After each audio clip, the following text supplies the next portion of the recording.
فاتحہ کی تفسیر۔ اللہ کے نام سے جو بے حد رحم والا نہایت مہربان ہے۔ بسم اللہ الرحمن الرحیم۔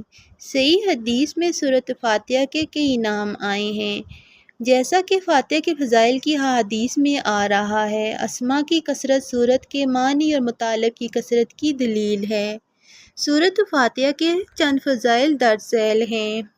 ابن عباس رضی اللہ تعالیٰ عنہما نے فرمایا، ایک دفعہ جبرائیل علیہ السلام نبی کریم صلی اللہ علیہ وآلہ وسلم کے پاس بیٹھے تھے۔ انہوں نے اپنے اوپر زوردار دروازہ کھلنے کی آواز سنی تو سر اٹھایا اور فرمایا، یہ آسمان کا ایک دروازہ ہے جو آج کھولا گیا ہے، آج سے پہلے یہ کبھی نہیں کھولا گیا۔ تو اس سے ایک فرشتہ اترا، پھر فرمایا، یہ فرشتہ زمین پر اترا ہے جو آج سے پہلے کبھی نہیں اترا۔ اس فرشتے نے سلام کہا اور کہا، آپ کو دو نوروں کی خوشخبری ہو جو آپ کو دیے گئے ہیں، آپ سے پہلے وہ کسی نبی کو عطا نہیں ہوئے۔ فاتحۃ الکتاب یعنی سورۃ الفاتحہ اور سورۃ البقرہ کی آخری آیات۔ آپ ان دونوں میں سے جو حرف بھی پڑھیں گے وہ چیز آپ کو ضرور عطا کر دی جائے گی۔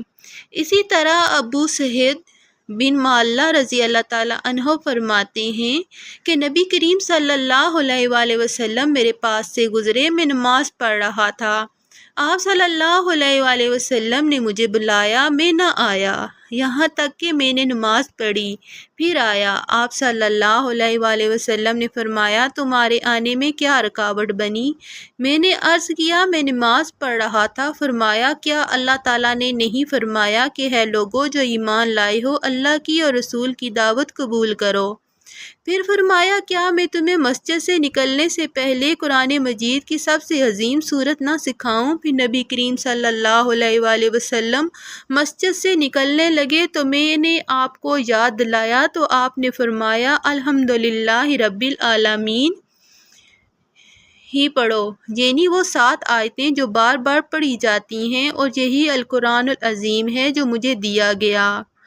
ابو سعید خدری رضی اللہ تعالیٰ عنہ فرماتے ہیں کہ ہم اپنے ایک سفر میں تھے، راستے میں اترے تو ایک لڑکی آئی اور کہنے لگی، قبیلے کے سردار کو سانپ نے کاٹ لیا ہے اور ہمارے لوگ غائب ہیں، تو کیا تم میں سے کوئی دم کرنے والا ہے؟ چنانچہ اس کے ساتھ ایک آدمی گیا جس کے متعلق ہمیں دم کرنے کا گمان نہیں تھا، اس نے اسے دم کیا تو وہ تندرست ہو گیا۔ سردار نے اسے 30 بکریاں دینے کو کہا اور ہمیں دودھ پلایا۔ جب وہ واپس آیا تو ہم نے اس سے پوچھا، کیا تم اچھی طرح دم کر لیا کرتے تھے؟ اس نے کہا، نہیں، میں نے صرف ام الکتاب کے ساتھ دم کیا ہے، یعنی سورۃ الفاتحہ کے ساتھ دم کیا ہے۔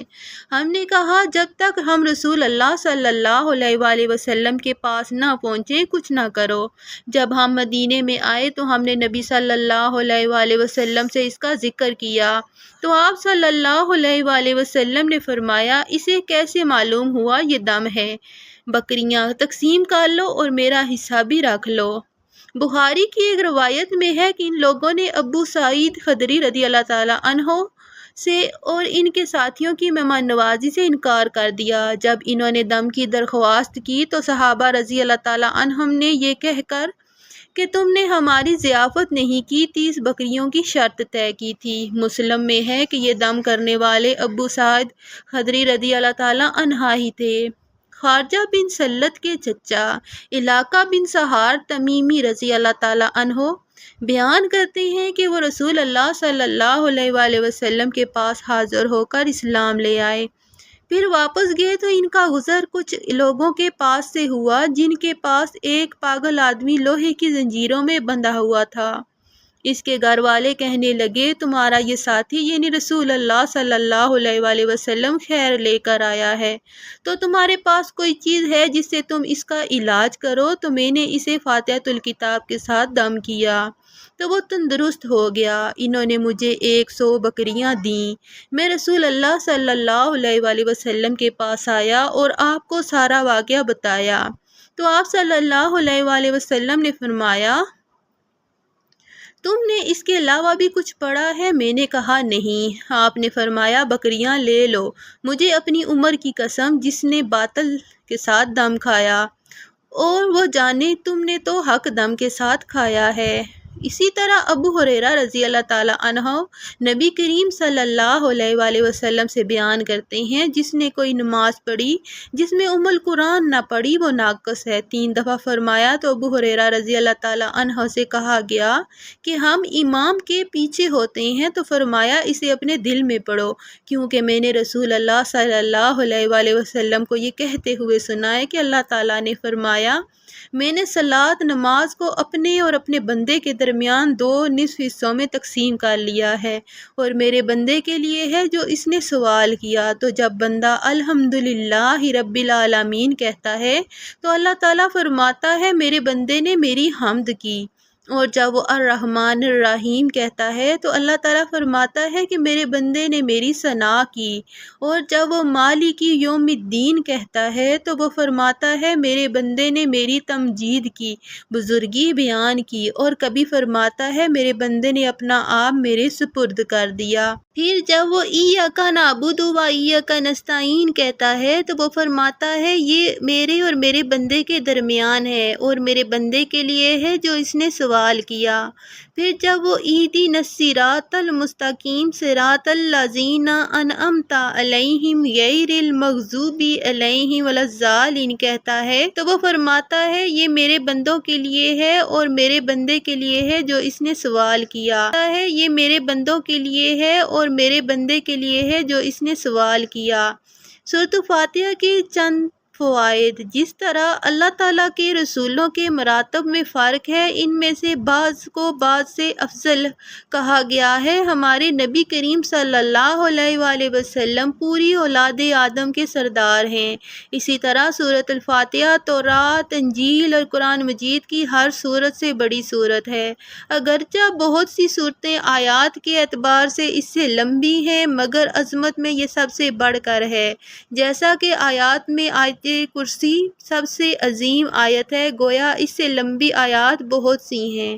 اس سورت کا نام فاتحہ اس لیے ہے کہ اس سے کتاب اللہ کا آغاز ہوتا ہے۔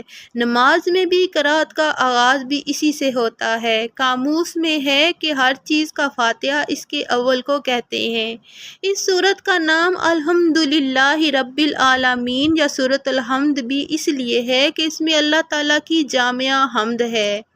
اس کے نام ام القرآن، ام الکتاب، القرآن العظیم اس لیے ہیں کہ اس میں مختصر طور پر قرآن مجید کی تمام بنیادی مضامین آ گئے ہیں، باقی قرآن ان کی تفصیل ہے۔ چنانچہ ابتدائی آیات میں اللہ تعالیٰ کی تمام صفات، کمال، اس کی حمد، ثنا اور تمجید آ گئی ہے، جیسا کہ اوپر ابو ہریرہ رضی اللہ تعالیٰ عنہ کی حدیث میں گزرا ہے، اور آگے آیات کی تفسیر میں بیان ہوگا کہ یوم الدین میں آخرت، ثواب و عذاب اور وعد اور وعید کا ذکر ہے۔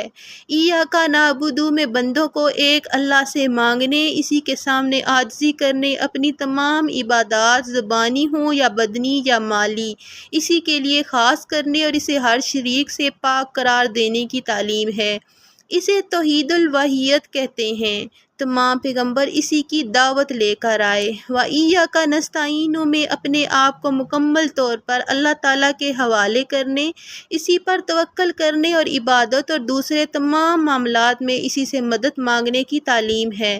اگر اس کی مدد نہ ہو تو کچھ بھی نہیں ہو سکتا۔ اسی طرح الصراط المستقیم میں شریعت کے تمام احکام، پورا اسلام اور پورا قرآن شامل ہے۔ اہدنا میں زندگی کے ایک ایک لمحہ میں راہ راست پر چلنے اور آخری دم تک بلکہ جنت میں پہنچنے تک اس پر قائم رہنے کی دعا کی تعلیم ہے۔ انعمت علیہم میں انبیاء اور صدیقین، شہداء اور صالحین کی تاریخ اور ان کے واقعات کی طرف اشارہ ہے، اور ان جیسے اعمال صالحہ اختیار کرنے کی ترغیب ہے تاکہ ان کے ساتھ جنت میں جا سکیں۔ مغضوبی علیہم میں یہود اور ان تمام اقوام کی تاریخ کا ذکر ہے جو حق جاننے کے باوجود اس کی مخالفت پر اڑ گئے، اور الضالین میں نصارہ اور ان تمام لوگوں کے واقعات کی طرف اشارہ ہے جو راہ راست سے بھٹک گئے، اور ان دونوں قسم کے لوگوں کے اعمال بد سے اجتناب کی تلقین ہے تاکہ ان کے ساتھ جہنم میں جانے سے بچے رہیں۔